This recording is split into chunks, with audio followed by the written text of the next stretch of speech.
2026 সালের প্রিয় এসএসসি ও এইচএসসি ব্যবসা শিক্ষা বিভাগের ছাত্রছাত্রীরা, আশা করি তোমরা ভালো আছো। তোমাদের শামিমস এডুকেশন চ্যানেলের পক্ষ থেকে সবাইকে শুভেচ্ছা। আজ আমরা হিসাব বিজ্ঞানের চতুর্থ ক্লাসটা নিব। যারা তোমরা আগের ক্লাসগুলো দেখেছো, সেখানে আমি হিসাব কি, হিসাব কেন রাখে, হিসাব কত প্রকার, সে বিষয়ে আলাপ করেছিলাম। তো আমি তোমাদের দেখিয়েছিলাম হিসাব হচ্ছে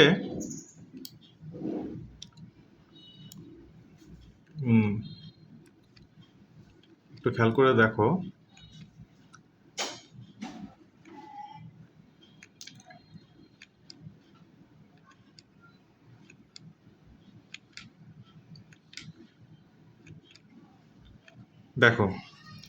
হিসাব হচ্ছে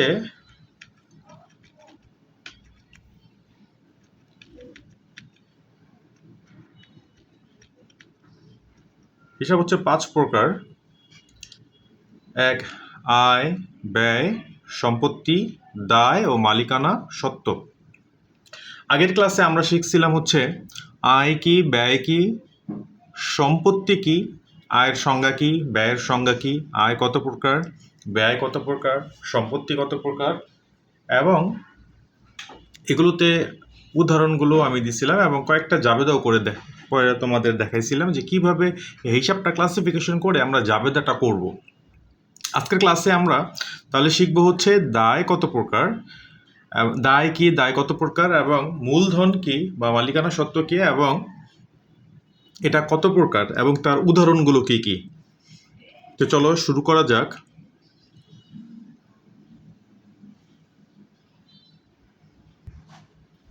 দেখো, দায় হলো সেই আর্থিক দায়িত্ব বা ঋণ যা কোনো ব্যক্তি বা প্রতিষ্ঠানকে অন্যের কাছে পরিশোধ করতে হবে, অর্থাৎ ভবিষ্যতে সম্পদ ব্যয় করে প্রতিশোধের বাধ্যবাধকতা। বা সহজ ভাষায় যদি আমি বলতে যাই, তাহলে দায় মানে হচ্ছে ব্যবসায়ের কর্তব্য যা অন্যকে অর্থ বা পরিষেবা দিতে হবে। যেমন ধরো, আমি ব্যাংক থেকে 10,000 টাকা ঋণ নিলাম, তাহলে ব্যাংক থেকে যদি আমি ঋণ নিই, তাহলে ভবিষ্যতে আমাকে লাভে আসলে আমাকে সেই ঋণের টাকাটা পরিশোধ করতে হবে। বা কোনো দোকান থেকে যদি আমি বাকিতে মাল নিই, তাহলে আমাকে ওই মালের টাকা পরিশোধ করতে হবে। তাহলে দায় আমরা টাকার মাধ্যমেও পরিশোধ করতে পারি। আবার কিছু কিছু দায় আছে, যেমন ধরো আমি কোথাও অফিসে জব করি, অফিসে জব করলে আমি অ্যাডভান্স বেতন নিলাম, তাহলে আমাকে তো আর টাকা দিতে হবে না, তাহলে আমাকে ওই মাসে তাদেরকে কাজ করে দিতে হবে। তাহলে ভবিষ্যতে অর্থ বা সেবা যদি পরিশোধ করতে হয়, সেটাই হচ্ছে দায়। এখন দেখো দায়ের বৈশিষ্ট্যগুলো কি কি। এটি বর্তমান দায়বদ্ধতা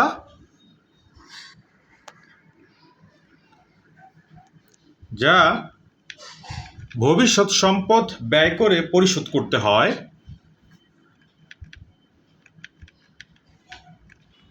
তারপর এটি প্রতিষ্ঠানের শেয়ার হোল্ডার বা তৃতীয় পক্ষের প্রতি দায়বদ্ধতা। এটা সাধারণত আর্থিক হিসাব বা ব্যালেন্স শিটে প্রদর্শিত হয়। এটা আর্থিক হিসাব বা ব্যালেন্স শিটের ক্রেডিট পাশে প্রদর্শিত হয়, কারণ আমি আগের ক্লাসে তোমাদের দেখাইছিলাম হচ্ছে আয়, দায় আর মালিকানা সত্ত্ব অথবা মূলধন, তারা হচ্ছে ক্রেডিট পাশে যায়। এগুলো রেওয়া মিলেরও ক্রেডিট পাশে যায়। তাহলে দায় রেওয়া মিলের ক্রেডিট পাশে যাবে এবং এটা আর্থিক হিসাবের ব্যালেন্স শিটেও যাবে। আচ্ছা, তো তাহলে আমরা দেখি এখন দায় কত প্রকার। দায় হচ্ছে দুই প্রকার, একটা হচ্ছে চলতি দায় আর একটা হচ্ছে দীর্ঘমেয়াদী দায়। চলতি দায় হচ্ছে যে দায় আমাকে 1 বছরের ভিতর পরিশোধ করতে হবে, সেটাই হচ্ছে চলতি দায়। যেমন দেখো, ক্রেতার কাছে পাওনা, সংক্ষিপ্তকালীন ঋণ, বেতন ও মজুরি প্রদেয়, কর প্রদেয়, মানে যেই খরচগুলো, বকেয়া খরচগুলো আমাকে 1 বছরের ভিতর পরিশোধ করতে হবে, সেগুলোই হচ্ছে দায়, চলতি দায়। এবং যেই খরচগুলো দেখো আরেকটা হচ্ছে দীর্ঘমেয়াদী দায়। দীর্ঘমেয়াদী দায় যেটার মেয়াদ 1 বছর বা 1 বছরের বেশি, সেটাই হচ্ছে কি দীর্ঘমেয়াদী দায়। মানে আমি যদি কোনো দায় পরিশোধের জন্য 1 বছর বা 1 বছরের চাইতে বেশি সময় পাই, সেটাই হচ্ছে দীর্ঘমেয়াদী দায়। তোমরা হিসাব বিজ্ঞানের এই জিনিসগুলো যদি খুঁটিনাটি হিসাবে শেখো, তাহলে তোমাদের একেবারে জাবেদা, তারপর রেওয়ামিল, এবং রেওয়ামিল থেকে যখন তোমাদের ওই যে 2 মার্কসের কতে যে প্রশ্ন থাকে, ওই প্রশ্নটাতেও তোমাদের বলতে পারে এটা কোন ধরনের দায়, দীর্ঘমেয়াদী দায়গুলো খুঁজে বের করো। বা আমরা যখন চূড়ান্ত হিসাব করতে যাব, তখনও আমাদের এটা করতে অনেক কাজে লাগবে। কারণ তখন আমাদের দায়গুলো ক্লাসিফাইড আকারে দেখাইতে হয়। এই কারণে আমরা দায়গুলো এইখানে আমরা এই দায়টা কি, কোন দায়টা দীর্ঘমেয়াদী দায়, কোন দায়টা চলতি দায়, এগুলো আমরা এভাবে আলাদা আলাদা করে শিখব। তারপর দেখো, দায়কে আমরা আরও 2 ভাগে ভাগ করতে পারি। সেটা হচ্ছে অন্তর্দায় আর বহির্দায়। অন্তর্দায় হচ্ছে যদি মালিক কারবারের কাছ থেকে টাকা পায়, সেটা হচ্ছে অন্তর্দায়। আর যদি মালিক ছাড়া কারবারের তৃতীয় পক্ষ টাকা পায়, সেটাই হচ্ছে বহির্দায়। আচ্ছা, আমি তোমাদের আগেই বলছি দায় হচ্ছে কি ক্রেডিট। তাহলে যখন আমরা জাবেদা করতে যাব, তখন দায়টাকে আমরা ক্রেডিট করব, এবং এটা রেওয়ামিলেরও ক্রেডিট পাশে যাবে, এবং আর্থিক অবস্থার বিবরণীতে এটা ব্যালেন্স শিটে এটা দায় পাশে যাবে। এখন দেখো, এখন আমরা শিখব মূলধন। মূলধন কি? মূলধন হলো ব্যবসায় বা প্রতিষ্ঠানে বিনিয়োগ করা অর্থ, সম্পদ, মূল্যবান জিনিসপত্র যা ব্যবসায় পরিচালনা ও আয় উৎপাদনের জন্য ব্যবহৃত হয়। কিন্তু এই টাকাটা কে দেয়? এই টাকাটা দেয় হচ্ছে মালিক থেকেও দিতে পারে, আবার প্রতিষ্ঠান অন্য কারো কাছ থেকেও নিতে পারি। তাহলে টোটাল মূলধন হচ্ছে, যদি শুধু মূলধন বলতে আমরা বোঝাই মালিকানা সত্ত্ব, এটা মালিকানা সত্ত্ব বোঝাতে পারে। যদি মালিকানা সত্ত্ব এবং অন্যান্য ঋণও বোঝাই, যেমন থার্ড পার্টি ঋণ, যেমন আমি একটু আগেও তোমাদের বলছি যে দায় হচ্ছে 2 প্রকার, অন্তর্দায় আর বহির্দায়। যদি বহির্দায় আমরা এখানে দেখাই, তাহলে এটা হবে মোট মূলধন। তো মোট মূলধন হচ্ছে মালিকের মূলধন প্লাস ঋণকৃত মূলধন। তো মালিকের মূলধন এবং ঋণকৃত মূলধন তাহলে যেটা বাইরের যে মূলধনটা সেটা হচ্ছে দায়, আর মালিকের যে মূলধনটা সেটা হচ্ছে মূলধন। আচ্ছা, তাহলে কিন্তু সাধারণত মূলধন বলতে মালিকের যেই মূলধনটা, মালিকের যেই অংশটা টোটাল সম্পত্তির, সেটাই হচ্ছে কি মূলধন। এখন দেখো মূলধন কয় প্রকার? মূলধন হচ্ছে 2 প্রকার। দায় যেমন 2 প্রকার ছিল, যেমন দীর্ঘমেয়াদী দায় ও চলতি দায়, ঠিক এরকম মূলধন একটা হচ্ছে দীর্ঘমেয়াদী মূলধন বা স্থায়ী মূলধন, আর এটা হচ্ছে চলতি মূলধন। চলতি মূলধন হচ্ছে কারবারের মূলধনের যেই অংশটা প্রতিষ্ঠানের পরিচালনার জন্য ব্যবহৃত হয়, যেমন ধরো কর্মচারীদের বেতন, কাঁচামাল ক্রয়, উৎপাদন খরচ, শ্রমিকদের বেতন, বিদ্যুৎ বিল, বাজারজাত খরচ, যেগুলো প্রতিনিয়ত দিতেই হবে, যেটা দীর্ঘমেয়াদী সময় নেয়, প্রতি মাসেই যে খরচগুলো হয়, সেই খরচগুলো পরিশোধের জন্য যেই টাকাটা হাতে রাখে, সেটাই মূলধনের যে টাকাটা হাতে রাখে সেটাই হচ্ছে চলতি মূলধন। আর ধরো জমি জমা স্থায়ী সম্পত্তি কেনার জন্য যেই মূলধনের যে অংশটা ব্যয় করতে হয়, সেটাই হচ্ছে কি মূলধন। এখন দেখো মূলধন কি দুতরফা দাখিলা পদ্ধতি অনুযায়ী ডেবিট পাশে যাবে না ক্রেডিট পাশে যাবে? যেহেতু সম্পদটা হচ্ছে ডেবিট, তাহলে অবশ্যই মূলধন হবে ক্রেডিট। তার মানে সম্পত্তি হবে রেওয়ামিলের ডেবিট পাশে যাবে, এবং মূলধন যাবে হচ্ছে রেওয়ামিলের ক্রেডিট পাশে। আচ্ছা, তারপর মূলধন যদি বাড়ে তবুও তখনও এটা ক্রেডিটই হবে। তোমরা এই জিনিসগুলো খুব ভালোভাবে খেয়াল করো, কারণ এসএসসি স্টুডেন্টরা তোমাদের চূড়ান্ত হিসাবে মার্কস না পেলে তোমরা A+ পাবো না। এইচএসসি স্টুডেন্টরা তোমরা যদি চূড়ান্ত হিসাবে মার্কস না পাও, তাহলে তোমরা A+ পাবা না। তাহলে A+ পাওয়ার জন্য দায়, মূলধন, সম্পত্তি, বিশেষ করে এই 3টা আইটেমের প্রত্যেকটা খুঁটিনাটি জানতে হবে। কোনটা কোন সম্পদ, কোনটা কোন দায়, কোনটা কোন মূলধন, এগুলো তোমাদের অবশ্যই জানতে হবে। এবং তোমরা যারা আমাকে মেসেজ করবা, আমি তোমাদেরকে প্রত্যেকটা জিনিসের আলাদা করে শিট PDF আকারে অথবা যে কোনো ফরম্যাটে তোমাদের জন্য সুবিধা হয়, আমি ওইটা তোমাদেরকে প্রোভাইড করার জন্য চেষ্টা করব। এখন দেখো উত্তোলন, যদিও আমি তোমাদেরকে দেখাইছিলাম হিসাব হচ্ছে 5 প্রকার: সম্পত্তি, আয়, ব্যয়, দায় ও মূলধন। কিন্তু অঙ্ক করার জন্য আমাদের আরও একটা জিনিস শিখতে হবে, সেটা হচ্ছে কি উত্তোলন। উত্তোলন হচ্ছে মালিক যদি কারবারের কাছ থেকে কোনো জিনিস নিয়ে যায়, অর্থ হতে পারে বা যে কোনো সম্পদও হতে পারে, অথবা কাঁচামালও হতে পারে, অথবা যেই মালটা ক্রয় করছে সেই মালটাও হতে পারে, বা মালিক সোজা কথা কারবার থেকে যা কিছু নিয়ে যায় ব্যক্তিগত ব্যবহারের জন্য, সেটাই হচ্ছে কি উত্তোলন। এখন সেই উত্তোলন তারা নিজের কারবার থেকেও করতে পারে এবং ব্যাংক থেকেও নগদ টাকা উঠে নিতে পারে। যদি ব্যাংক থেকে নিক বা কারবার থেকে নিক, মাল নিক বা নগদ নিক বা ব্যাংকের টাকা নিক, যেইখান থেকেই নিক, আমরা দেখব সেটা ব্যক্তিগত প্রয়োজনে নিচ্ছে কিনা। যদি ব্যক্তিগত প্রয়োজনে নেয় তাহলে সেটাই হচ্ছে কি উত্তোলন। এখন দেখো, উত্তোলন হচ্ছে মালিকানা সত্ত্বের একটা অংশ। আমরা মালিকানা সত্ত্ব করার সময় উত্তোলনটা বাদ দেই। তাহলে যেহেতু উত্তোলনটা বাদ দেই, মূলধন যদি ক্রেডিট হয় তাহলে উত্তোলন হবে অবশ্যই ডেবিট। যেমন দেখো, আমি তোমাদের এখানে সামারি করে দিছি। জাবেদার জন্য ডেবিট ক্রেডিটের নিয়ম: সম্পত্তি হচ্ছে ডেবিট, ব্যয় হচ্ছে ডেবিট, উত্তোলন হচ্ছে ডেবিট, আর আয় হচ্ছে ক্রেডিট, দায় হচ্ছে ক্রেডিট, এবং মূলধন হচ্ছে ক্রেডিট। এখন দেখো, আমি যদি এইখান থেকে নেই, তারপর এইখান থেকে আমি যদি দ নেই,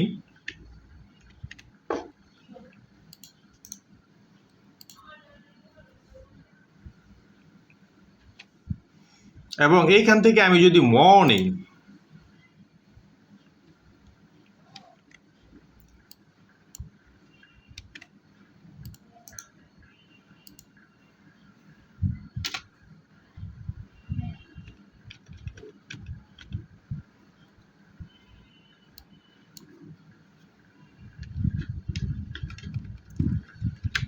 তাহলে দেখো কি শব্দটা তৈরি হলো। এই শব্দটা তৈরি হচ্ছে আদম। আতে কি হচ্ছে? আয়, দতে হচ্ছে দায়, আর মতে হচ্ছে মূলধন। তার মানে আদম, এই সূত্রটা যদি তোমরা মনে রাখো, এটা হবে ক্রেডিট। আদম, এটা হবে ক্রেডিট। তাহলে আদম যদি ক্রেডিট হয় তাহলে বাকি থাকলো কি? সম্পত্তি, ব্যয়, উত্তোলন। সম্পত্তি, ব্যয়, উত্তোলন। তাহলে এই তিনটা যদি ক্রেডিট হয় তাহলে বাকি তিনটা হবে ডেবিট। একেবারে সহজ হিসাব। এখন চলো আজকে আমরা কিছু জাবেদা করতে যাব। যেমন দেখো, এখন জাবেদা আমরা কিভাবে করব? যেটা ডেবিট ওটা বাড়লে ডেবিট হবে, কমলে ক্রেডিট হবে। যেমন, আচ্ছা, আরেকটা হচ্ছে যেটা ক্রেডিট ওটা বাড়লে ক্রেডিট, কমলে ডেবিট। আচ্ছা, যেমন ধরো, এখন তোমরা এইটার একটা স্ক্রিনশট নিয়ে তোমাদের সামনে রাখো। এখন আমরা এই সূত্রটা ফলো করে আমরা জাবেদা করব আজকে। আচ্ছা,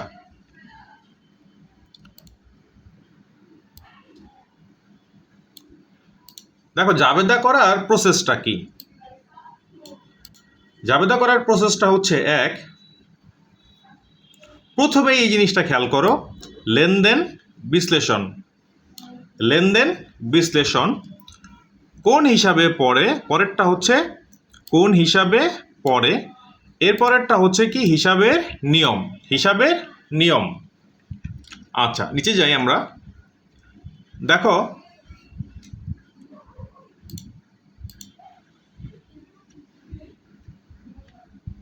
এখানে তোমরা এটা খেয়াল করো, ব্যবসা শুরু করার জন্য নগদ 1.5 লাখ টাকা, ব্যাংক জমা এত টাকা নিয়ে ব্যবসায় বিনিয়োগ।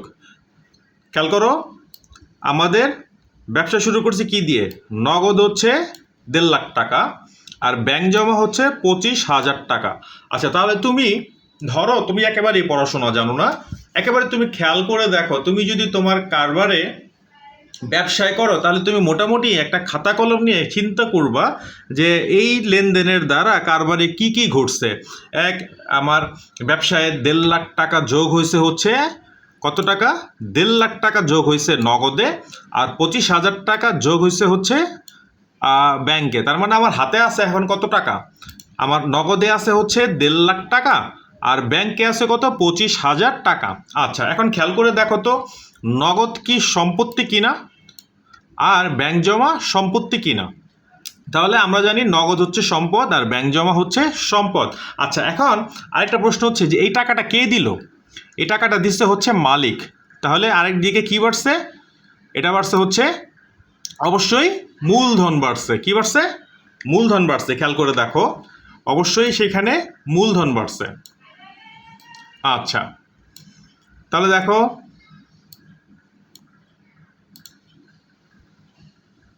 আচ্ছা এইখানে দেখো তাহলে প্রথমে বাড়ছে নগদ বেড়েছে। খেয়াল করো যখন আমরা বিশ্লেষণ করতে যাব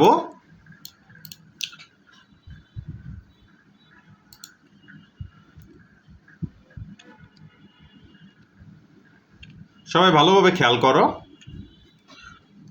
আমার কি বেড়েছে? নগদ, ব্যাংক জমাও বেড়েছে এবং মূলধনও বেড়েছে। আচ্ছা, এখন আমি বলছি যে লেনদেনটা আমরা প্রথমে কি লেনদেনটা বিশ্লেষণ করলাম, পরেরটা হচ্ছে কি কোন হিসাব। এই যে যেগুলো বাড়ছে বা যেগুলো কমছে এগুলো কি এগুলো মানে কিসের ভিতর পড়ে? ওই যে আমরা একটু আগে যে 6টা আইটেম শিখলাম, সম্পত্তি, ব্যয়, উত্তোলন, আর এটা হচ্ছে কি আয়, দায়, মূলধন। এখন দেখো তো এই নগদটা কি? এই নগদটা হচ্ছে আমরা জানি সম্পদ। তাহলে আমি লিখলাম এখানে কি সম্পদ। আচ্ছা, এখন দেখো সম্পত্তি বাড়ছে, তাহলে আমি কি দিচ্ছি প্লাস। ব্যাংক জমা কি? ব্যাংক জমাও ডেবিট, ব্যাংক জমাও কি এক ধরনের সম্পত্তি, ব্যাংক জমা সম্পত্তি। দেখো তো আমরা এখানে লিখছিলাম হচ্ছে কি বেড়েছে, তাহলে এখানে আমি কি দিচ্ছি প্লাস, মানে এটা বেড়েছে। তারপর মূলধন কি? আমরা জানি মূলধন হচ্ছে মালিকানা সত্ত্ব। দেখো তো বাড়ছে না কমছে? বাড়ছে, এই কারণে আমি কি দিলাম প্লাস। তোমরা যদি এই নিয়মে 20টা থেকে 30টা জাবেদা করো, আশা করি দুনিয়ার কোনো জাবেদায় তোমাদের কেউ আটকাতে পারবে না, যদি তোমরা জাবেদা করার এই প্রসেসটা জানো। প্রথম কাজ কি করব আমরা? এখন 2 নম্বর লেনদেনটা তোমরা খেয়াল করো। 2 নম্বর লেনদেনে কি ছিল? ব্যবসার পণ্য নিজের ব্যবহারের জন্য নেওয়া। ভালো খেয়াল করো, ব্যবসায়ের পণ্য নিজের ব্যবহারের জন্য নেওয়া। আমি যখন তোমাদের উত্তোলনের সংজ্ঞা দিলাম বা উত্তোলন বোঝালাম, তখন আমি তোমাদের বারবার বলছি যদি সেটা পণ্য হয় বা সম্পত্তি হয়, সম্পত্তির নগদ হতে পারে, ব্যাংক হতে পারে, আসবাবপত্র হতে পারে, অফিস সরঞ্জাম হতে পারে, যে কোনো জিনিস মালিক যদি তার ব্যক্তিগত ব্যবহারের জন্য নেয় তাহলে সেটা হবে উত্তোলন। আচ্ছা, তাহলে চলো আমরা লেনদেনটা এখন ব্যাখ্যা করি। আচ্ছা, দেখো এটা কি? তাহলে প্রথমে এক দিক দিয়ে আমরা খেয়াল করব প্রত্যেকটা লেনদেনের কয়টা সাইড? 2টা সাইড। তাহলে 2টা সাইডে কি হয় কিছু বাড়ছে বা কিছু কমছে, অথবা দুই দিকেই কিছু না কিছু বাড়ছে। আচ্ছা, খেয়াল করো তাহলে একদিকে হচ্ছে উত্তোলন বাড়ছে, আরেক দিকে হচ্ছে যেহেতু মাল পণ্য নিয়ে নিছে তাহলে অবশ্যই ক্রয় কমছে। তাহলে উত্তোলনটা কি? উত্তোলনটা হচ্ছে মালিকানা সত্ত্ব। এখন দেখো তো উত্তোলন করলে মালিকানা সত্ত্ব বাড়ে না কমে? উত্তোলন করলে মালিকানা সত্ত্ব কমে, এই কারণে কি হবে? এটা ক্রেডিট। আরেকটা হচ্ছে ক্রয় কমছে। ক্রয়টা কি? আমরা জানি ক্রয়টা হচ্ছে ব্যয়। ক্রয় কি? ব্যয়। খেয়াল করে দেখো ক্রয়টা কি? আমার কার্সরটা খেয়াল করো, ক্রয় হচ্ছে ব্যয়। এখন দেখো তো ব্যয় বাড়ছে না কমছে? কমছে। আচ্ছা, এখন খেয়াল করো তাহলে জাবেদাটা কি হবে? উত্তোলন বাড়লে কি হয়? ওই যে জাবেদা শিখেছিলাম, উত্তোলন বাড়লে কি হয়? ডেবিট, এই কারণে উত্তোলন হবে ডেবিট। আর ক্রয় কি? ব্যয়। ব্যয় বাড়লে ব্যয় এখানে বাড়ছে না কমছে? কমছে, তাহলে ব্যয় হবে, ব্যয় যদি কমে তাহলে হবে ক্রেডিট, এই কারণে উত্তোলন হিসাব ডেবিট আর ক্রয় হিসাব ক্রেডিট। প্রথম জাবেদায় কি ছিল? নগদ বাড়ছে, এই কারণে নগদান হিসাব। নগদ কি? সম্পত্তি। সম্পত্তি বাড়লে নগদান হিসাব ডেবিট। আর ব্যাংক জমা কি? সম্পত্তি। সম্পত্তি বাড়লে কি হয়? ডেবিট, এই কারণে ব্যাংক জমা হিসাব ডেবিট। আর মূলধন বাড়ছে, মূলধন কি? মালিকানা সত্ত্ব, বাড়লে কি হয়? ক্রেডিট। তো বুঝতে পারছো, যদি তোমরা এই দুটা জিনিস পারো, এই দুইটা স্টেজ পারো, তাহলে তোমাদের জাবেদাটা অটো হয়ে যাবে। তার এই পদ্ধতিতে যদি তোমরা 30টা জাবেদা করো, আমি তোমাদের রিপিট বারবার বলতেছি, যদি 30টা জাবেদা করো দুনিয়ার কোনো জাবেদা তোমাদের একেবারে মাস্টার্স পর্যন্ত তোমাদের কেউ জাবেদা আটকাতে পারবে না। আর যদি তোমরা এই আইটেমটা শিখো যে কোনটা আয়, কোনটা ব্যয়, কোনটা দায়, কোনটা মূলধন, ঠিক আছে, এই আইটেমটা যদি বোঝো তাহলে আমি তোমাদের একেবারে ফার্স্ট ক্লাসে বলছিলাম যে হিসাব বিজ্ঞানে তোমাদের কেউ আটকাতে পারবে না। যেহেতু আমি সিএ পড়ছি এবং অনেক কোম্পানিতে কাজ করছি, এবং কোম্পানিতে কাজ করতে গেলে একেবারে হাতে নাতে অ্যাকাউন্টস তৈরি করতে হয়, ওইখানের প্রত্যেকটা জিনিস, এই জিনিসটাই মেইন। তুমি তোমার কোন জিনিসটা আয়, কোন জিনিসটা দায়, কোন জিনিসটা সম্পত্তি, এই জিনিসগুলো তুমি ভালোভাবে জানো কি না, এবং ওইখানে ওই যে generally accepted accounting principal gap এবং আইএএস অনুযায়ী হিসাবটা হয়েছে কিনা এগুলোই মেলানো। তার মানে অ্যাকাউন্টসের মেইনই হচ্ছে এগুলো। এই প্রসেসটা যদি তুমি পারো তাহলে পরবর্তীতে তোমার জন্য জাবেদা করা সহজ হয়ে যাবে এবং খতিয়ান টাইম তোমাদের ইনশাল্লাহ একদিনে শেখাই দিব। রেওয়ামিলটা 1টা থেকে 2টা ক্লাস লাগবে এবং বাকি যে ক্লাসগুলো আছে খুব দ্রুতই আমি তোমাদের শেষ করে দেবো এবং এসএসসিদের তাহলে খুব দ্রুতই শেষ হয়ে যাবে এবং তখন এইচএসসি সেকেন্ড পার্টও আমি ওটাও আস্তে আস্তে তোমাদের শুরু করে দেবো। বা তোমরা যদি আমার রিকোয়েস্ট করো যে স্যার এই ক্লাসটা নেন, আমি তোমাদের ওইভাবে নেওয়ার চেষ্টা করব। ঠিক আছে, এখন দেখো 3 নম্বরটা খেয়াল করে দেখো। 3 নম্বরটা কি আছে? অফিসের আসবাবপত্র ব্যক্তিগত কাজে ব্যবহার, আবারও ব্যক্তিগত কাজে ব্যবহার। তাহলে এটার জন্য কি হবে? এটার জন্য হবে উত্তোলন বাড়ছে আর সম্পত্তি কমছে। খেয়াল করো, এই যে দেখো উত্তোলন বাড়ছে আর আসবাবপত্র বাড়ছে, আসবাবপত্র কমছে। উত্তোলন কি? মালিকানা সত্ত্ব বাড়লে কি হয়? আমরা জানি উত্তোলন বাড়লে কি হয়? ডেবিট। এই কারণে খেয়াল করে দেখো উত্তোলন হিসাব কি হয়েছে? ডেবিট। আর আসবাবপত্র কমছে, আসবাবপত্র কি? সম্পত্তি কমলে কি হয়? ক্রেডিট। এই কারণে আসবাবপত্র হিসাব হবে কি? ক্রেডিট। এখন দেখো 4 নম্বরটা, আজকে ক্লাসটা একটু বড় হচ্ছে যেহেতু জাবেদা ধরছি। 4 নম্বরটা দেখো, মালিকের মূলধন হিসেবে নগদ বিনিয়োগ। তাহলে এটার জন্য জাবেদা হবে প্রথমে আমরা ব্যাখ্যা করি আগে। তাহলে প্রথমে নগদ বাড়ছে, কারবারে কি? নগদ বাড়ছে আর মূলধন বাড়ছে। তাহলে একেবারে 1 নম্বরের মতো তাহলে কি হবে? নগদ বেড়েছে, মূলধন বেড়েছে। নগদ কি? সম্পত্তি। মূলধন কি? মালিকানা সত্ত্ব। তাহলে নগদ বাড়লে কি হয়? নগদ কি? সম্পত্তি বাড়লে ডেবিট হয়, এই কারণে নগদান হিসাব ডেবিট। আর মূলধন কি? মালিকানা সত্ত্ব বাড়লে কি হয়? ক্রেডিট। আচ্ছা, 5 নম্বরটা দেখি। 5 নম্বরটা হচ্ছে স্থায়ী মেশিন বা যন্ত্রপাতি ক্রয়। আচ্ছা, আমরা ব্যাখ্যা করি।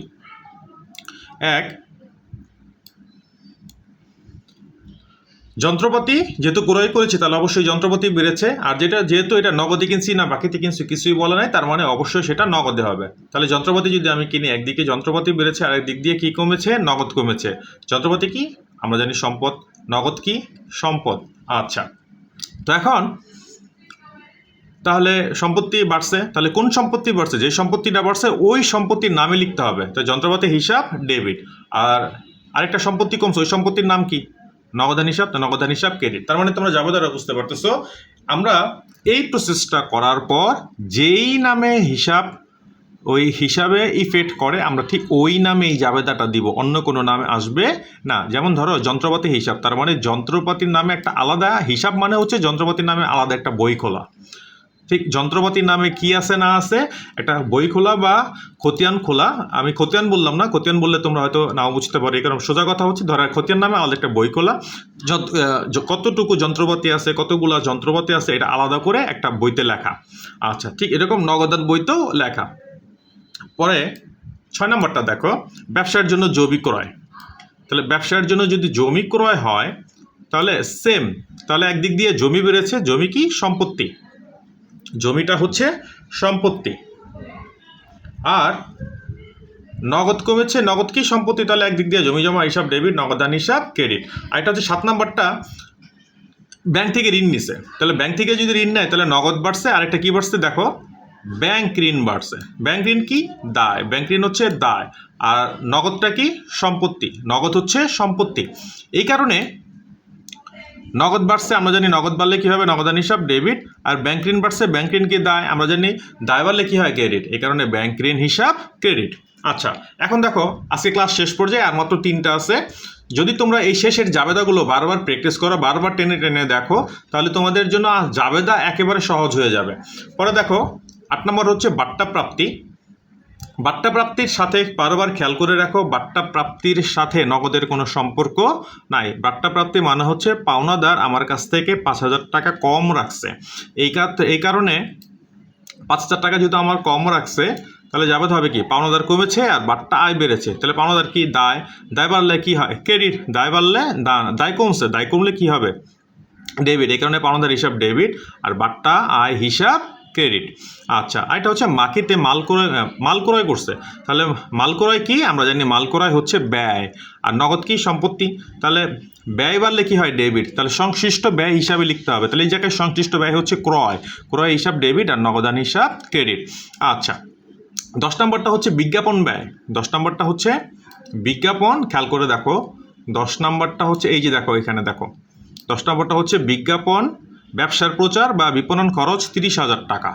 ভালোভাবে খেয়াল করো তোমরা, দরকার পড়লে ভিডিওটা টেনে টেনে বারবার দেখবা বা থামিয়ে থামিয়ে বারবার দেখবা। তাহলে দেখো একদিকে কী বাড়ছে, একদিকে বাড়ছে হচ্ছে বিজ্ঞাপন খরচ বেড়েছে, আরেক দিক দিয়ে এক সাইডে আমরা খেয়াল করো লেনদেনের দুইটা সাইড থাকে, আমরা দুইটা সাইডে কী বাড়ছে কী কমছে জাস্ট শুধু এতটুকু যদি বোঝো তাহলে জাবেদা তোমার জন্য পানির মতো সহজ হয়ে যাবে। আচ্ছা, এটা কি নগদান কমেছে। আচ্ছা, তাহলে খেয়াল করো বিজ্ঞাপন খরচ কি ব্যয় আর নগদ কি সম্পত্তি। আমরা জানি ব্যয় বাড়লে কি হয় ডেবিট। কোন ব্যয়? যেই ব্যয় ঠিক ওই নামেই লিখতে হবে। তাহলে বিজ্ঞাপন দেখো বিজ্ঞাপন ব্যয় হিসাব ডেবিট আর নগদান হিসাব ক্রেডিট। তো প্রিয় শিক্ষার্থী বন্ধুরা, আশা করি তোমরা আজকের ক্লাসের মাধ্যমে হিসাবের ক্লাসটা একেবারে শেষ হয়ে গেল। তারপর আমি তোমাদের জাবেদা কীভাবে করে জাবেদার প্রসেসটাও দেখিয়ে দিলাম। আজকে 10টা জাবেদা তোমাদের দেখিয়ে দিলাম। আশা করি আর 20টা জাবেদা করলে তোমাদের এই নিয়মটা যদি ফলো করো তোমাদের জাবেদায় কেউ আর আটকাতে পারবে না। আশা করি তোমরা এই ভিডিওগুলো তোমাদের কাজে আসতেছে এবং তোমরা এই পেজে লাইক কমেন্টস করবে, তোমাদের বন্ধুদের মাঝে শেয়ার করবে। আর একটা ব্যাপার হচ্ছে যে প্রিয় স্টুডেন্টরা, আমি 20 জন স্টুডেন্টদের জুম মিটিংয়ে অথবা গুগল মিটে একেবারে পুরোপুরি পরীক্ষা পর্যন্ত বা যতটুকু সময় আমি পারি আমি তোমাদের একেবারে ফ্রি পড়াবো, সপ্তাহে 2 থেকে 3 দিন। তো যারা পড়তে চাও তারা আমার ফেসবুক পেজে অথবা আমার ফেসবুক আইডিতে তোমরা মেসেজ করো। ঠিক আছে? তো সবাই ভালো থেকো। আসসালামু আলাইকুম।